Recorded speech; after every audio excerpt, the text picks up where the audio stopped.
इस वीडियो का पूर्ण श्रेय भजन मार्ग चैनल को जाता है। हमारे चैनल का उद्देश्य केवल प्रेमानंद जी महाराज के विचारों को लोगों तक पहुंचाना है। राधे राधे। तो हासिनी जी दिल्ली से। राधे राधे। महाराज जी राधे राधे, आपके चरणों में कोटि कोटि प्रणाम। भगवान, मुझे भगवान में पूरा भरोसा है। मुझे कभी कभी परिस्थितियों से, लोगों से डर लगता है। लोगों की बोली हुई बातों को मैं अपने मन में से निकाल नहीं पाती। इस वजह से मन में विचारों की एक चैन सी बनी रहती है, जिसके कारण मन बहुत घबराता है और बहुत दुख पाता है। तो मैं इस अवस्था में कैसे विजय प्राप्त करूं? इसमें क्या है कि विवेक की कमी है। जो मन हमें बांधता है ना, ये कल्पनात्मक भी बांध सकता है, बिना किसी व्यक्ति वस्तु स्थान के भी। ये बिना किसी के भी ये भय की रचना कर सकता है अंदर ही अंदर। ये बिना किसी बात के भी बात रचना कर सकता। अगर ऐसा हो गया तो फिर तो जीना मुश्किल हो जाएगा। फिर क्या वो मतलब आपको ऐसे विषाद में पैदा कर देगा जहां कोई अवसर नहीं विषाद का, वहां भी विषाद करा देगा, क्योंकि विवेक नहीं है। अगर विवेक है तो फट से काट देगा। जहां वो चैन बनाना चाहेगा ना, फट से काट देगा। अगर ऐसा होगा तो भगवान है ना, वो रक्षा करेंगे। अगर ये नष्ट हो गया तो दूसरी व्यवस्था करेंगे। अनंत ब्रह्मांडों की रक्षा करते हैं, हमारे सर्व समर्थ भगवान है, वो तुरंत काट लेगा। अब इतना आश्रय है नहीं, सत्संग का अभी रंग चढ़ा नहीं, तो विवेक रूपी कैंची सही है नहीं, तो काट नहीं पाती। अगर विवेक एक क्षण में कट जाएगा, कोई घंटा में काट पाता है, कोई दिन में, कोई जीवन भर बनाए रखता है। ये वही आदमी है जिसने मुझे गाली दिया था, जीवन भर बनाए रखता है, और कोई एक सेकंड में काट दिया। ना, इसका कोई दोष नहीं है। मेरे किसी अवगुणों का सुधार करने के लिए, पाप का नाश करने के लिए भगवान इसे प्रेरित करके गालियां दिया रहे हैं। मंगल भवन है, जो कर रहे हैं अच्छा है, प्रभु निकल। विवेक ने क्या किया? और अगर विवेक नहीं, हमने तो कुछ बिगाड़ना नहीं था, इसने गाली दिया। कभी तो अवसर आएगा जब मिलोगे जिंदगी में, तो तुमने 10 दिए ना, 100 देंगे तुम्हें। अब वो पकड़े बैठा हुआ है। अब विवेक है तो एक सेकंड में काट दिया। तो ये जो चिंतन है, ये तभी सुधरेगा जब भगवत चिंतन हो। इसीलिए हम कह रहे हैं, सबको अगर सुख की चाह है तो नाम जप करो, दूसरा उपाय कोई नहीं है। ये तुम्हारे किसी के आशीर्वाद से, फल फूल देने से, जंतुर मंतुर बांधने से कुछ नहीं। राधा राधा राधा राधा, अच्छे आचरण करो। कोई भी तुम्हारे साथ जो प्रतिकूल व्यवहार कर रहा है तो भगवान देख रहा है। जहां तक हो तहां तक अपनी बुद्धि से उससे बचने का उपाय करो। नहीं है तो ऐसे हो जाओ, हे भगवान आप देख लो, हम तो असमर्थ हैं, तो बहुत समर्थ हैं, वो सब देख लेंगे। भय क्यों करना है? अगर हम भय करते रहेंगे तो इसका मतलब भगवान का आश्रय नहीं है। भगवान के आश्रित में निर्भयता बढ़ती है कि यार हम अकेले जा रहे, अगर कोई मिला मारा तो वही भगवान है ना, हमारी रक्षा कर लेंगे। और निश्चित आपने विश्वास किया है, भगवान रक्षा कर लेंगे। अगर कोई भारी से भारी समस्या है तो भगवान के लिए कोई समस्या है क्या? तो बस अगर भगवान का आपने आश्रय नहीं लिया तो सब समस्या ही समस्या है। जिसको हम पति कहते हैं, प्राण प्रिय कहते हैं, वैसी परिस्थितियों में उसकी बुद्धि हो जाती है कि अपने परिवार को जहर दे देता है। ऐसी परिस्थिति प्रकट हो जाती है कि जो प्रिय से प्रियजन है वो संबंध विच्छेद कर लेते हैं। जिनके सहारे हमने जीवन काटने की कोशिश की, वही हमें छोड़ देते हैं। ये क्या है? फिर भय ही तो है ना। अगर भगवान का आश्रय, सामने भगवान का भाव करो, तो अगर ऐसी स्थिति भी आएगी तो आपने भगवान को पकड़ा है। जैसे मीरा जी के पति राणा जी का शरीर पूरा हुआ, उनसे कहा आप अपना सुहाग उजाड़ो। नहीं, हमने इनके लिए सुहाग भरा ही नहीं था, ये तो श्री कृष्ण के लिए था। हमारे गिरधर अविनाशी, इसलिए मेरा सुहाग अविनाश। बस अब बिना भगवान के आश्रय, मेरी जो हृदय की बात और संतों की बात और शास्त्रों की बात, बिना भगवान के किसी को स्वप्न में भी सुख नहीं मिल सकता, पक्का समझ लो। अब चाहे आप उसे स्वीकार करें या ना स्वीकार करें, इसमें आप स्वतंत्र हो। भगवान ने भी आपको स्वतंत्र इस विषय में किया है। अगर आप स्वीकार करो तो ठीक है, ना स्वीकार करो तो दूसरा भी भाग है, वो तो स्वीकार करना ही होगा। अधर्म आचरण करोगे उसका दंड मिलेगा आपको। यहाँ से लोक परलोक सब मिले, वो तो स्वीकार करने की जरूरत नहीं, तो मिलेगा ही। अगर इधर स्वीकार कर लिया तो वो नष्ट हो जाएगा और तुम्हें आनंद की प्राप्ति होगी। बस ये बात समझना है। उमेश जी दुबई से। महाराज जी आपके चरणों में दंडवत प्रणाम। महाराज जी, निर्मल मन से भजन होगा अथवा भजन करने से मन निर्मल होगा? मन की मलिनता को पहले समझो किसे कहते हैं। मन का मल क्या है? पता चला है तुम्हें अभी तक? भाई निर्मल और मलिन तभी तो आप उस विषय को जान सकते हो। पहले मल को जानो ना। ये होने पर मलिन कहा जाता है और ये ना हो तो उसे निर्मल कहा जाता है। किसे जानते हो आप? मल किसे समझते हो?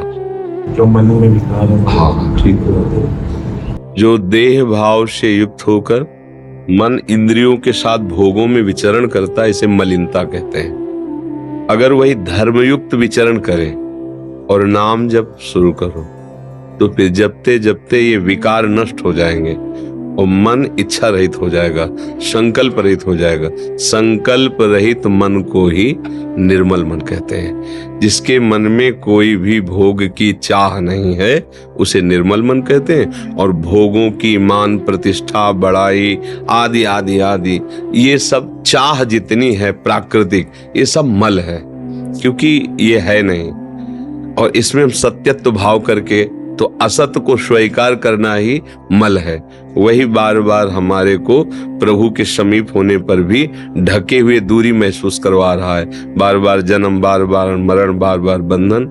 ये काम, क्रोध, लोभ, मोह, मद, मत्सर, ये सब मल के अंतर्गत आता है। इनसे रहित होने की सामर्थ्य नाम जप से प्राप्त होती है।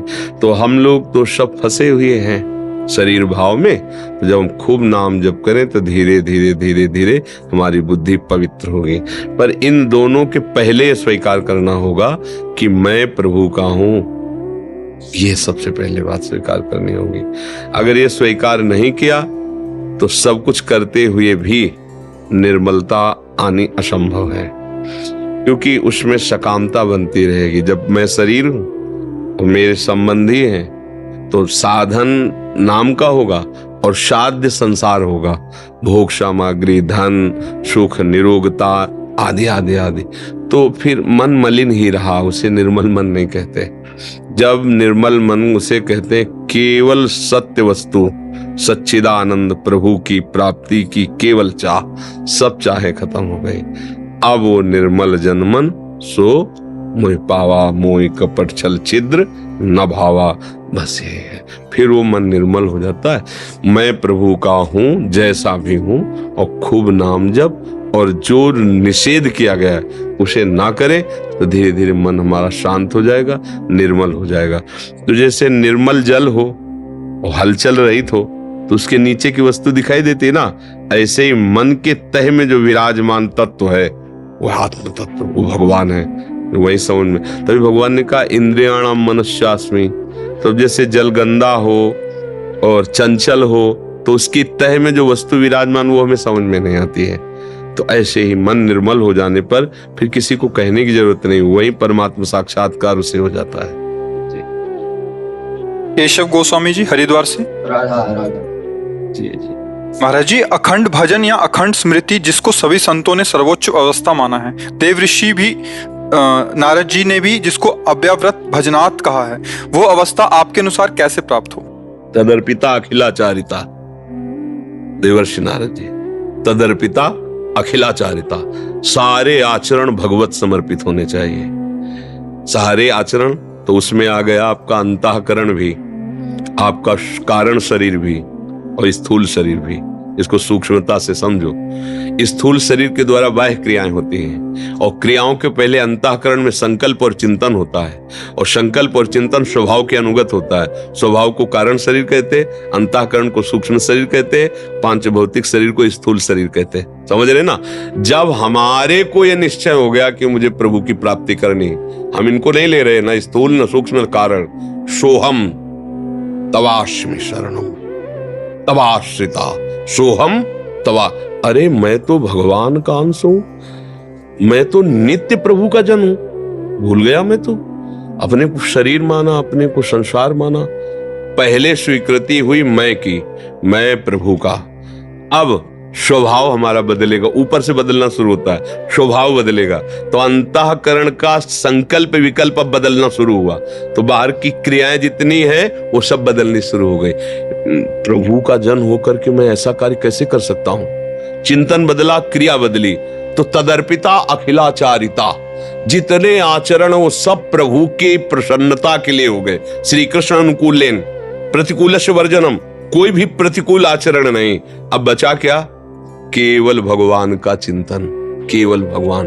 अखंड स्मृति का मतलब केवल बराबर माला चलाना नहीं होता, एक एक वृत्ति।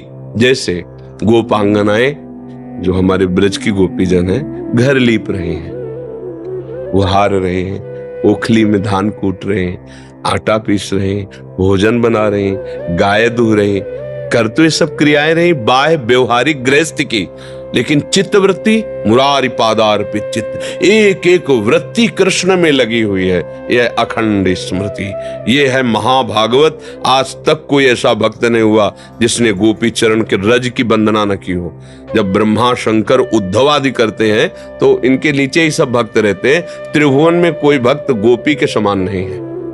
भीष्म पितामह जी का जब भीष्म स्तव अंतिम समय, तब वो प्रभु से प्रार्थना कर रहे हैं, हे गोपी वल्लभ, जो आपने गोपी जनों को सुख प्रेम प्रदान किया, अब अंतिम समय है, मेरी बुद्धि कुंवारी रही, आज तक किसी का वर्ण नहीं किया आपके सिवा, आप इस मेरी बुद्धि रूपी कन्या का वर्ण कीजिए। और मतलब अंतिम समय गोपी जनों का स्मरण कर रहे। नारद आदि उद्धव आदि ये सब गोपी चरण वंदना करते हैं। ऐसा अनुराग, एक एक वृत्ति कृष्ण में, और केवल कृष्ण के लिए सारी चेष्टाएं हो रही। गाय दूरे तो मीठा दूध हो, मीठा दही जमे, मक्खन अच्छा निकले, और मेरे प्यारे आवे, और जैसे मैया से लड़के छीन के पाते हैं वैसे पावे, या चोरी चोरी पावे, और मैं छुप करके देखूं, फिर दौड़ के जाऊं और उन्हें पकड़ूं, फिर वो डरते हुए दिखाई दे, ये मुझे सुख चाहिए। वो ऐसे ही भगवान आते, भगवान माखन चोरी, कुंड भरे बाबा के, कुंड, वहां दही दूध रखने के लिए बाल्टी और कलश नहीं थे, कुंडों में रखा जाता था, लाखों कौवे लाके ये भक्तों। अब एक एक वृत्ति भगवान में अर्पित करने के लिए तदर्पिता अखिलाचारिता, आपके सारे आचरण सारी क्रियाएं भगवत विधान के अनुसार होनी चाहिए। कार्याकार्यो व्यवस्थितो तस्मात् शास्त्रम प्रमाणम ते, शास्त्र के अनुसार श्री कृष्ण ही तो गीता गायन कर रहे हैं। हमारे गुरु, हमारे प्रीतम, हमारे प्राणाराध्य श्री कृष्ण है, और उनकी पसंद है कि ऐसे चलो, हम वैसे चलने लगे तो स्वयं में वो कृपा करेंगे। पूरी गीता सुनने के बाद अर्जुन को क्या फल मिला? नष्टो मोहा, बस यही तो आप पूछ रहे हैं ना। स्मृति लब्ध्वा, पूरी गीता सुनने के बाद मोह का नाश हुआ और अखंड स्मृति प्राप्त हो गई। मामन स्मर युद्ध च, मेरा सतत स्मरण हो और अपने कर्तव्य का पालन करो। यही अखंड। बैठ करके माला चलाया और चिंतन विषयों को हो रहा है, अभी बात नहीं बनी। फावड़ा चला रहा है और राम राम हरि हरि कृष्ण कृष्ण बोल रहा है, बड़ा महात्मा है, बहुत बड़ा महात्मा है। घर परिवार का, अतिथि जनों का, साधु महात्माओं का सेवन कर रहा है। भगवान मैं तो नीच आदमी हूँ, बहुत बड़ा महात्मा है वो हृदय में। थोड़ा भी गर्व है, मैं तपस्वी हूं, मैं भजनानंदी हूं, अभी बात नहीं बनी। बस एक एक वृत्ति प्रभु में चली जाए, कहीं अहंकार न रह जाए, कहीं क्रिया का कर्ता न रह जाए, कहीं किसी क्रिया का भोक्ता न बने, सिद्ध स्थिति आ गई। पर इसके लिए बहुत अभ्यास की जरूरत है और महापुरुषों के संग की जरूरत है। तो युधिष्ठिर जी को एक महापुरुष मिले, उन्होंने कहा कि बृहस्पति जैसा ज्ञानी होने पर भी यदि वो किसी महापुरुषों की सेवा और संग नहीं किए तो उसे तत्वबोध नहीं होगा, असलियत में उसको अनुभव में नहीं आएगा। इसीलिए संत महापुरुषों का समागम किया जाता है कि उनकी अनुभूति से जब वो बोलते हैं तो बात हमारे हृदय में चढ़ बैठती है। सुनना सुनाना नहीं रहता, जैसे वो भूत का आवेश हो जाए, वो जबरदस्ती हमसे वही कराती है। अब हमको जीना ही वैसे पड़ेगा जैसा वो चाहते हैं। अगर किसी संत का हृदय से वर्ण कर ले, ये हृदय के वर्ण की बात करे, तो उनकी बात तुम्हारे ऊपर चढ़ जाएगी और वही करवाएगी जो वो कह रहे, तुम कर ही नहीं सकते उसके विरुद्ध। ये महापुरुषों का बल होता है। तो भगवत प्रेमी महापुरुषों का संग करे और अपने जीवन को, अपने मैं को प्रभु के चरणों में समर्पित कर दे तो अखंड स्मृति जागृत हो जाए। समस्त क्रियाओं को शास्त्र सम्मत करते हुए निरंतर भगवत स्मृति अंदर से रहना, ये है समस्त साधनाओं का फल। सुनीता कुमारी जी बनारस से। राधे राधे महाराज जी, आपके चरणों में कोटि कोटि प्रणाम। गुरुजी, मेरा शरणागति पुष्ट नहीं हो रहा। गुरुजी, शरणागति पुष्ट कैसे करें? हम ईर्ष्या और द्वेष में ही फंसे हैं, कैसे खत्म करें? पहले शरणागति के लिए हमें तैयार होना चाहिए। शरणागति बहुत बड़ी स्थिति है, इसे साधारण न समझा जाए। शरणागति एक बहुत बड़ी स्थिति है। शरणागति और भगवत प्राप्ति ज्यादा दूर की बात नहीं है। शरणागति प्रारंभिक वचन से शुरू होती है, हे नाथ हे कृष्ण मैं आपका हूं, ये वचन से। पर इतने ये एक मतलब 1% से शुरू हुई है, पर हमें जाना 100% तक है। तनु वांग मनोभिर अमलई सोहम तवै वाश्रिता, शरीर से, मन से, वाणी से और स्वयं से अमलई कोई चाह नहीं, केवल आपकी चाह, और फिर शरण में हो गया। उसका फिर स्वरूप ऐसे आता है, अजात पक्षायु मातरम खग, जैसे जिस बच्चे के पंख नहीं निकले, घोंसले में बैठा है, अब वो कुछ कर नहीं सकता, केवल बाट जो होता है अपनी मां की, वही मुंह में जल लाएगी, उसके डालेगी, वही दाना डाले। ये है शरणागति का असली स्वरूप। अजात पक्षायु, केवल प्रभु की चिंतन में एकदम एक, कोई दूसरा उस बच्चे में दूसरा कुछ नहीं, वो केवल चिल्ला सकता है माँ माँ माँ, तो चिल्ला सकते हैं राधा राधा राधा, कृष्ण कृष्ण कृष्ण, बस दूसरा बल नहीं। अभी क्या है, ईर्ष्या द्वेष काम क्रोध मोह मद मत्सर, तो अभी शरीर मैं हूं और भोग सामग्री मेरी है और भोक्ता मैं हूं। और अगर हम शरणागति लेते हैं तो भगवान इसकी सुरक्षा करें और बढ़ावें, मेरी भोग सामग्री बढ़ावें, मेरे शरीर और भोग सामग्री की सुरक्षा करें, तो जय हो आपकी नाथ, क्योंकि मैं आपकी शरण में हूं। ऐसा है ना, इसे शरणागति का अभी स्वरूप नहीं कहते। ये अभी साधन भगवान को मान लिया और साध्य विषय मान लिए। जब साधन और साध्य दोनों भगवान हो जाएंगे, तो जब बहुकाल करी सत्संगा तबै होए सब संसद। 2 प्रकार का सत्संग वर्णन किया गया। एक जो विषयों में आसक्त जीव है उसके लिए है कि जब बहुकाल करी सत्संगा तबै होए सब संशय, और एक है जिसने निश्चय कर लिया है, भले भी सही रहा है, निश्चय कर लिया कि अब इस जन्म में मुझे भगवत प्राप्ति शीघ्र से शीघ्र करनी है, तो फिर ये तात स्वर्ग अपवर्ग सुख धरी तुलाए कंग तुलनताए सकल मिल जो सुख लव सत्संग। किसी महापुरुष का मिलन हुआ, तत्काल शब्द गया अंदर और आग पैदा कर दी। अब साधन नहीं, अब रोना शुरू। बिन रोए किन पाइया प्रेम प्यारा मीत, रुदु सुशरम राजन कृष्ण दर्शन लाल। अब वो बहुकाल सत्संग की जरूरत उसको नहीं है, अब वो तो अंदर से आग पैदा हो गई, जैसे चिंगारी थी और थोड़ा पेट्रोलियम उसमें पड़ गया, भम से एकदम शुरू हो गए। तो अपने को पहले नाम जप और गलत आचरणों से बचने का पहला काम करना चाहिए। शरणागति की तैयारी है ये, कि हमको कोई गंदा काम का परिचय बताने की जरूरत नहीं। सबके हृदय में भगवान बैठे, सबको पता है ये नहीं करना चाहिए। जो विशेष गंदी बातें हैं सबको पता है कि ये नहीं करना है। अंदर से आता है ना, ये गलत से ठीक नहीं है। आत्मना प्रतिकूलानि परेशान समाचरित, शास्त्र कहता है, इसके लिए पूछने की जरूरत नहीं। गंदे आचरणों का त्याग करके और अच्छा पवित्र भगवत समर्पित भोजन करें और नाम जप करें, तो हमारे अंदर शरणागति उतरने लगेगी। और शरणागत हो गए तो सारा भार भगवान ले लेते हैं। योगक्षेमम वहाम्य हम। फिर वो भगवान जब बागडोर हाथ में संभाल ली तो विजय श्री ही है, कोई परास्त नहीं कर सकता है। बाबा डंडो, हम तो खाली 2 मिनट को, खाली 2 मिनट के काज। बाबा डंडो, आज मैया को बहुत मन, मैया बोली आज मैं मिल के आऊंगी। बड़ी कृपा है सखी की, भाई बड़ी कृपा। बाबा की हमारी श्री जी की नित्य सहचरी है। नित्य सखी। आज बाबा बहुत मन जी बोली मैं मिल के आऊंगी बाबा थे, क्योंकि बाबा तेरे घर के हैं। बहुत कृपा रही, बहुत कृपा रही। हम सदैव यही अनुभव किया है, हमारी महारानी जो की सखी हमारा पोषण कर रही ना। 10 वर्ष जो है, जब बाबा जी तो रोज ठाकुर जी थे, राधा रानी थे, यही प्रार्थना करें आपका स्वास्थ्य ठीक। हाँ, बस इन्हीं सबकी कृपा से चल रहे, तो दोनों किडनी खराब कैसे जीवन चलता है। और बस श्री जी का प्रताप ऐसा है, उन्हीं के प्रताप से चल रहा है। हमारे बस का तो कुछ है ही नहीं है। देखो, ये कोई साधना का फल नहीं है।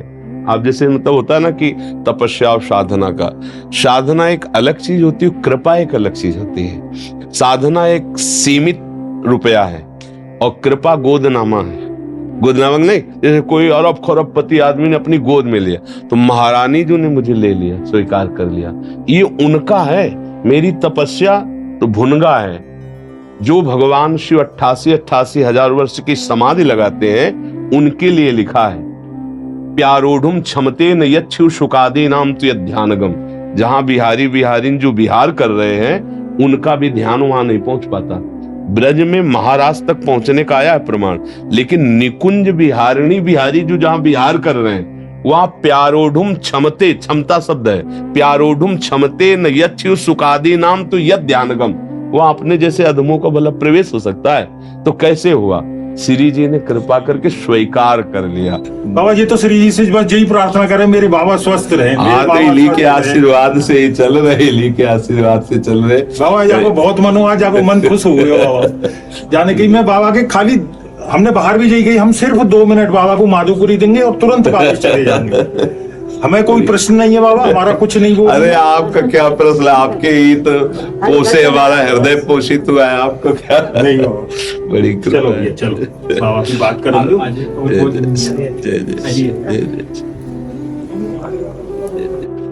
बड़ी कृपा, बस यही अपनापन बनाए रखना कि हम जैसे भी आपके हैं। हमारे पिताजी बाबा 1 मिनट को खाली ये कहते हैं आपके पास कोठी है, बंगला है, सब कुछ है, आपके जीवन में संत नहीं है ना तो आप कुछ नहीं है। बिल्कुल। और जिसके जीवन में संत है बाबा उसके लिए सब कुछ है। बिल्कुल। तो हमारे जीवन में तो संत है बाबा। बाबा दंडोत दंडोत बाबा। चलो जय श्याम। चलो।